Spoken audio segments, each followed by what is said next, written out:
Om Swastiastu, halo semuanya, kita berjumpa kembali dalam video pembelajaran matematika. Nah, untuk kali ini kita akan membahas mengenai materi trigonometri. Nah, pada trigonometri dibagi menjadi beberapa bahasan ya. Untuk bahasan yang pertama kita akan membahas mengenai pengukuran sudut. Nah, sebelum kita lanjutkan untuk memperdalam bahasan mengenai pengukuran sudut, maka ada baiknya kita tahu dulu tentang sudut. Jadi sudut itu adalah suatu daerah yang dibatasi oleh dua buah ruas garis yang titik pangkalnya sama. Ini ilustrasinya ya. Misalkan di sini terdapat garis B dan garis A, OB dan OA. Nah, ini titik pangkalnya ketemu di O. Maka daerah ini, daerah yang dibentuk antara pertemuan dua garis, yaitu garis A dan garis B, itu disebut sebagai sudut. Ini sudut ya. Nah, sudut bisa dilambangkan menjadi beberapa bentuk, yaitu ini biasanya simbol-simbol sudut ya. Kalau bentuknya seperti ini disebut sebagai theta, yang ini alfa, yang ini beta, dan yang bentuknya seperti ini dibaca sebagai gamma ya. Nanti dalam menyimpulkan sudut pasti menggunakan bentuk-bentuk ini. Nah, yang kedua, ukuran sudut. Ukuran sudut itu biasa dibuat atau dilambangkan dengan yang pertama ukuran derajat. Ukuran derajat ini ada bulat kecil di pojok kanan atas. Itu dibacanya derajat. Kemudian ada ukuran yang lebih kecil dari derajat. Itu adalah menit. Tanda petik 1 di pojok kanan atas itu dibaca menit, dan detik. Detik itu tanda petik 2 di bagian pojok kanan atas ya. Nah, kemudian untuk keterangannya di sini satu putaran penuh. Jadi satu putaran, satu lingkaran itu besarnya adalah 360 derajat. Sehingga di sini bisa dicari satu derajatnya itu sama dengan 1/360 putaran ya. Nah, di sini 1 derajat itu sama dengan 60 menit. Sehingga 1 menit itu sama dengan 1/60 derajat. Nah, hubungan derajat dengan detik gimana? Dengan menitnya dulu ya. 1 menit itu sama dengan 60 detik. Sehingga 1 detik itu sama dengan 1/60 menit. Nah, hubungan detik dengan derajat itu 1 detik itu sama dengan 1/3600 derajat. Nanti itu dipakai dalam perhitungan ya. Lanjut, yang kedua itu ada ukuran radian namanya. Nah, perhatikan di sini hubungan antara derajat dengan radian. 1 pi radian itu sama dengan 180 derajat. Jadi 1 radian itu sama dengan 180 per pi. Atau jika kalian mengubah pi itu menjadi 3,14, maka 1 radian itu sama dengan 180 derajat dibagi 3,14, sama dengan 57,296 derajat. Nah, sekarang hubungan antara derajat ke radian, 1 derajat itu sama dengan pi per 180 radian. Atau 1 derajat itu sama dengan, jika kalian pi-nya diubah jadi 3,14 ya, itu sama dengan 3,14 per 180 radian. Sehingga hasilnya 1 derajat itu sama dengan 0,0175 radian. Atau dengan kata lain bisa disimpulkan di sini hubungan antara derajat dengan radian ya. Yang ini rumusnya yang pertama, jika kalian disuruh mengubah dari radian ke derajat, berarti N radian itu sama dengan N dikalikan dengan 180 derajat per pi. Nah, ini jika kalian disuruh mengubah dari bentuk derajat ke radian, berarti rumusnya N kali pi per 180 derajat. Sebenarnya sama ya, mirip rumusnya, elemennya itu saja, hanya terbalik. Kalau radian ke derajat 180 derajat per pi. Kalau derajat ke radian pi per 180 derajat. Oke, langsung saja kita berlatih untuk menyelesaikan beberapa contoh soal yang sudah disediakan. Oke, untuk contoh soal yang pertama, nyatakan derajat 12 menit 54 detik dalam bentuk derajat. Berarti ini kan bentuknya campuran, ada derajat, menit, detik. Sekarang suruhan soalnya adalah kita disuruh menyatakan ke dalam bentuk derajat semuanya ya. Jadi caranya itu, pertama kita pisahkan dulu. Perhatikan, 214 derajat 12 menit 54 detik itu sama dengan 214 derajat ditambah 12 menit ditambah 54 detik. Seperti itu, dijabarkan dulu satu persatu. Itu sama dengan 214 derajat ditambah. Nah, sekarang kita ubah menit ke derajat. Ingat ya, menit ke derajat. Di sini, perhatikan tadi kita sudah cari. Sudah buat. 1 menit itu sama dengan 100. 1 menit itu sama dengan 1/60 derajat. Berarti kalau 12 menit 12 kali 1/60. Ini akan berubah satuannya menjadi derajat. Ditambah 54 kali. Nah, 54-nya sekarang 54 ini kan detik bentuknya. 1 detik itu sama dengan 1/3600. Berarti 54 detik 54 kali 1/3600 derajat, langsung satuannya. Sekarang tinggal menghitung ini aja. Berarti 214 derajat ditambah 12 kali 1/60 hasilnya 0,2 derajat. Ditambah 54 kali 1/3600 hasilnya 0,015 derajat. Oke, semuanya sudah dalam bentuk derajat, berarti kita tinggal gabungkan aja keseluruhan. Ini hasilnya adalah 214,215 derajat. Ini hasilnya. Jadi bentuk campuran ini bisa diubah menjadi seperti ini. Nilainya sama ya, hanya bentuknya saja yang berbeda. Oke, itu untuk soal nomor 1. Kita lanjutkan untuk soal nomor 2. Nomor 2 kebalikannya. Diberikan dalam bentuk derajat semua, dalam bentuk derajat desimal. Kita disuruh membuat atau mengubah ke dalam bentuk derajat, menit, dan detik. Oke, langsung saja. 115,12 derajat, berarti itu kan sama dengan 115 derajat ditambah 0,12 derajat. Dan seperti itu ya. Kita lanjutkan. Berarti itu sama dengan 115 derajat ditambah. Nah, sekarang mengubah dari derajat ke menit dulu. Ubah dari derajat ke menit. 1 derajat sama dengan 60 menit di sini ya. 1 derajat sama dengan 60 menit, berarti 0,12 kali 60. Ini berubah satuannya jadi menit. Sama dengan 115 derajat ditambah 0,12 kali 60 hasilnya 7,2 menit. Nah, ini masih ada komanya. Berarti komanya itu mewakili detiknya ntar ya. Jadi ini sama dengan 115 derajat ditambah 7 menit ditambah 0,2 menit. Itu kalau dijabarkan. Sekarang kita tinggal mengubah satuan yang masih dalam bentuk desimal ini ke dalam bentuk yang bulat ya. 0,2 kita ubah menjadi detik. Ingat 1 menit adalah 60 detik. Berarti kalau 0,2 menit tinggal kalikan dengan 60 sehingga kita mendapatkan satuan detik. Lanjutkan. 115 derajat ditambah 7 menit ditambah 0,2 kali 60 hasilnya 12 detik. Jadi bisa digabungkan sekarang ya. 115 derajat 7 menit 12 detik. Ini hasilnya dari 115,12 derajat. Oke, sudah diubah.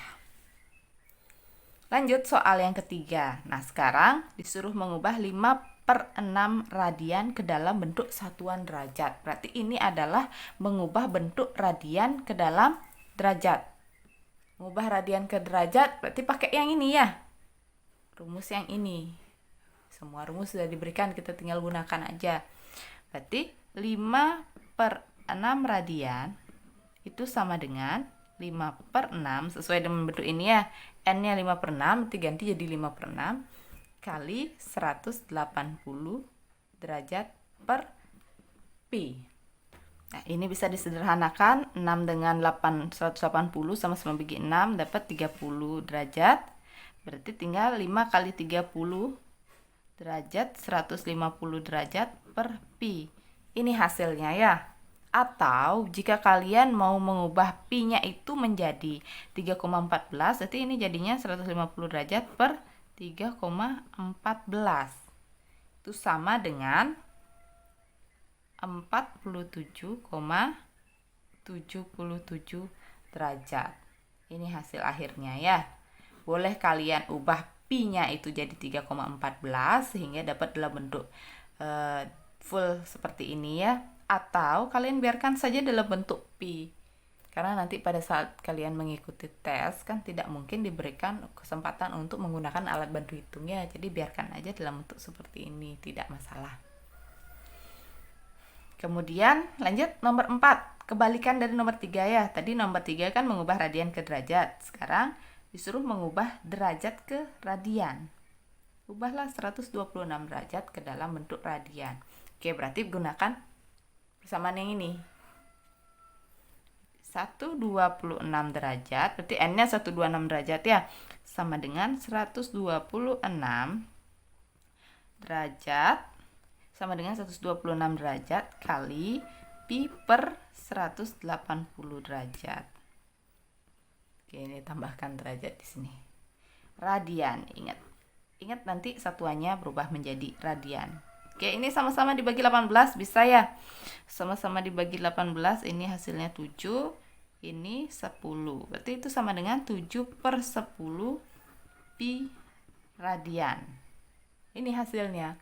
Atau jika kalian mau mengubah pi-nya itu menjadi 3,14, jadinya 7/10 kali 3,14 radian.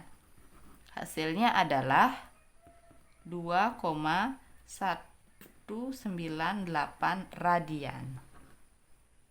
2,198 radian. Ini hasilnya. Cukup mudah ya. Karena tinggal memasukkan aja ke dalam persamaan. Nah, soal yang terakhir, tentukan besar sudut yang dibentuk oleh jarum jam pada pukul 6:10 menit.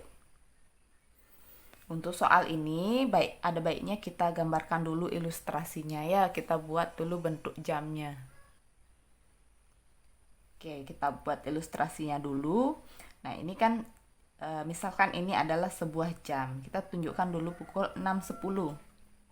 Berarti 6:10 menit yang pasti adalah jarum panjang pasti menunjuk tepat di angka 2. Kemudian jarum pendek jika pukul 6.00 itu baru pas di angka 6 ya.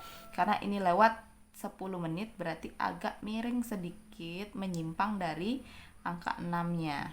Ya, kira-kira di sini. Oke, sekarang kita lanjutkan untuk mencari besar sudut yang dibentuk oleh ini. Jadi besar sudut itu ada 2 jenis ya. Besar sudut terkecil berarti yang ini. Besar sudut yang lebih besar yang ini berarti. Sekarang kita cari salah satunya aja dulu ya. Karena ingat satu putaran penuh ini, satu putaran lingkaran itu besarnya 360 derajat. Oke, langsung saja kita cari besar sudut yang lebih kecil dulu ya. Ini dulu kita cari. Nah, theta yang ini kan dibentuk dari sudut dari angka 2 sampai di 6 lewat-lewat nih ya. Oke. Satu putaran penuh besarnya 360 derajat. Nah, sekarang perhatikan di sini kan ada 12 digit ya. Sehingga bisa kita pastikan bahwa satu kali lompatan dari angka 2 ke 3 itu sudut yang dibentuk besarnya adalah 30 derajat. Dapatnya dari mana? Dari 360 derajat dibagi 12. Itu hasilnya 30 derajat ya. Jadi satu kali lompatan 2 ke 3, 3 ke 4 itu besarnya 30 derajat. untuk mencari sudut ini kita buat dulu sudut patokannya ya, yang nilainya pasti. Berarti ini kan pasti dia di angka 2. Berarti kita pakai patokannya di jarum panjangnya ini dan buat dia patokan tepat di angka 6. Jadi kita cari sudutnya yang ini pas di angka 6. Sehingga ada berapa? Ini ya, 1, 2, 3, 4. Berarti sampai di angka 6 kita mendapatkan 4 kali lompatan. Jadi boleh dihitung dengan cara 4 kali 30 derajat. Nah, itu dulu. Kemudian ini kan ada sudut yang dibentuk akibat dari pergeseran jarum pendek sejauh 10 menit. Jadi ketika jarum panjangnya bergeser sejauh 10 menit, maka jarum pendek juga bergeser sebesar sudut tertentu. Nah, ini dah yang akan kita cari ya. Ini kan jamnya itu 6:10 menit. Berarti karena dia lewat 10 menit, pasti jarum pendeknya itu bergeser sedikit. Nah, sekarang bergesernya berapa? Di sini ya caranya ya. Jadi untuk logikanya gini. Jadi untuk bergeser jarum pendek itu 1 lompatan. Jadi jarum pendeknya dari pukul 6 ke pukul 7 itu kan perlu 60 menit. Ya. Itu perlu 60 menit. Sedangkan besar sudut satu lompatan dari 6 ke 7 itu adalah 30 derajat. Sehingga pergeseran 1 menit jarum panjang itu akan menyebabkan jarum pendek bergeser sebesar, jadi seperti ini caranya cari, 30 derajat dibagi 60 menit ya. Kenapa? Karena sudut yang dibentuk dari 1 lompatan ini dari angka 6 ke 7 dan seterusnya itu adalah 30 derajat. Dan untuk menggeser jarum pendek dari pukul 6 ke 7 itu memerlukan 60 menit putarannya jarum panjang. Sehingga cara mencarinya untuk 1 menit jarum panjang dia akan menggeser jarum pendek seperti ini. 30 derajat dibagi 60 hasilnya 0,5 derajat. Ya, ini diingat. Dua bentuk ini diingat ya. Jadi 1 lompatan ini besarnya 30 derajat, dapatnya dari sini. Kemudian setiap 1 menit jarum panjang itu akan menggeser jarum pendek sebesar 0,5 derajat. Jadi kita lanjutkan ke sini. Ini tadi ada 4 ya, 1, 2, 3, 4. 4 kali 30 derajat ditambah. Nah, kenapa ditambah? Kan kita ambil sudut patokan dari 2 sampai 6. Ternyata jarum pendeknya itu lebih dari itu. Berarti kan otomatis kita harus menambahkan. Nanti beda kasusnya ketika kita ngambil sudut patokan itu lebih dari jarum pendeknya. Misalnya jarum pendeknya di sini, berarti nanti harus dikurangi ya. Ikuti aja keadaan dari ilustrasinya itu. Jadi ditambah 10 kali 0,5 derajat. Jadi sama dengan 4 kali 30, 120 derajat ditambah 10 kali 0,5, 5 derajat. Jadi hasilnya itu adalah 125 derajat. Ini ya, sudut terkecil atau ini yang kecilan, si theta ini. Theta sama dengan 125 derajat. Nah, ini kan ada 2 jenis ya sudutnya. Ini ada sudut yang lebih besar, kita misalkan lambangnya dengan alfa ya. Berarti sekarang kita cari alfa itu kan tinggal 360 derajat dikurangi 125 derajat. Hasilnya adalah 235 derajat. Nah, ini 2 ya. Nanti tergantung soal sudut mana yang ditanyakan. Kalau sudut terkecilnya berarti ini hasilnya 125 derajat. Kemudian kalau sudut yang lebih besar itu hasilnya 235 derajat. Oke, sekian video pembahasan kita mengenai pengukuran sudut. Semoga dengan video ini dapat memberikan kalian pemahaman yang lebih dalam ya mengenai pengukuran sudut. Sampai jumpa pada video pembelajaran berikutnya. Om Santi Santi Santi Om.